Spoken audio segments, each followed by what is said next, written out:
Hello guys, क्या आप देख रहे हैं इन फूलों को?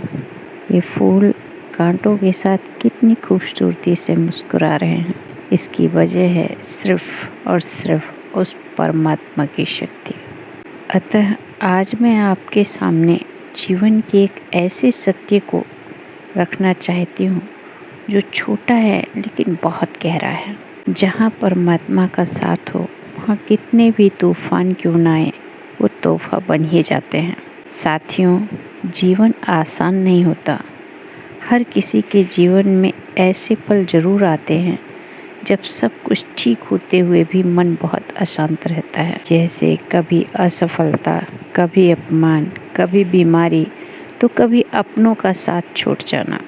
ये सभी तूफान जीवन के वो तूफान हैं जिनसे हम अक्सर डर जाते हैं। लेकिन क्या हमने कभी सोचा है कि अगर ये तूफान ना आए तो हम मजबूत कैसे बनेंगे? इस पर अक्सर हमारे ससुर जी कहा करते थे, वह पथ क्या पथिक परीक्षा क्या, जिस पथ पर विखरे सूल न हो, नाविक की धैर्य परीक्षा क्या, जब धाराएं प्रतिकूल न हो।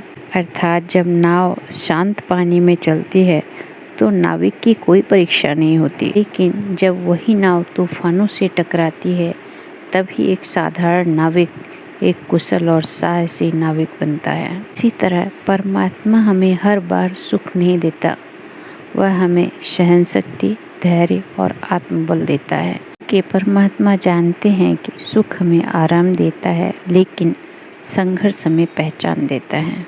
अक्सर हम पूछते हैं कि हे ईश्वर, मेरे साथ ही ऐसा क्यों? लेकिन सही प्रश्न यह होना चाहिए कि हे ईश्वर, आप मुझे क्या सिखाना चाहते हैं? जब हम परमात्मा पर विश्वास रखते हैं तो हर कठिनाई का अर्थ बदल जाता है। असफलता हार नहीं रहती, वह अनुभव बन जाती है। दुख बोझ नहीं रहता, वह संवेदना बन जाती है। साथियों, इतिहास गवाह है कि जिन लोगों ने दुनिया बदली उनका रास्ता कभी आसान नहीं था। उनके जीवन में भी तूफान आए, लेकिन उन्होंने उन तूफानों को अपनी शक्ति बना लिया। साथियों, परमात्मा हमें वह नहीं देता जो हम चाहते हैं, वह हमें वह देता है जिसकी हमें ज़रूरत होती है। हो सकता है आज आपके जीवन में भी अंधेरा हो, लेकिन याद रखिए, अंधेरे का अर्थ यह नहीं कि प्रकाश समाप्त हो गया। कभी कभी प्रकाश को और तेज होने के लिए अंधकार की आवश्यकता होती है। इसलिए अगली बार जीवन में अगर कोई भी कठिन परिस्थिति आए तो डरिए मत, शिकायत मत कीजिए। बस इतना कहिए, हे परमात्मा, अगर आप मेरे साथ हैं तो यह तूफान भी मुझे कुछ सिखा कर ही जाएगा। क्योंकि सच यही है, जहाँ परमात्मा का साथ हो वहाँ कितने भी तूफान क्यों न हो, वे अंततः जीवन के सबसे सुंदर तोहफे बन जाते हैं।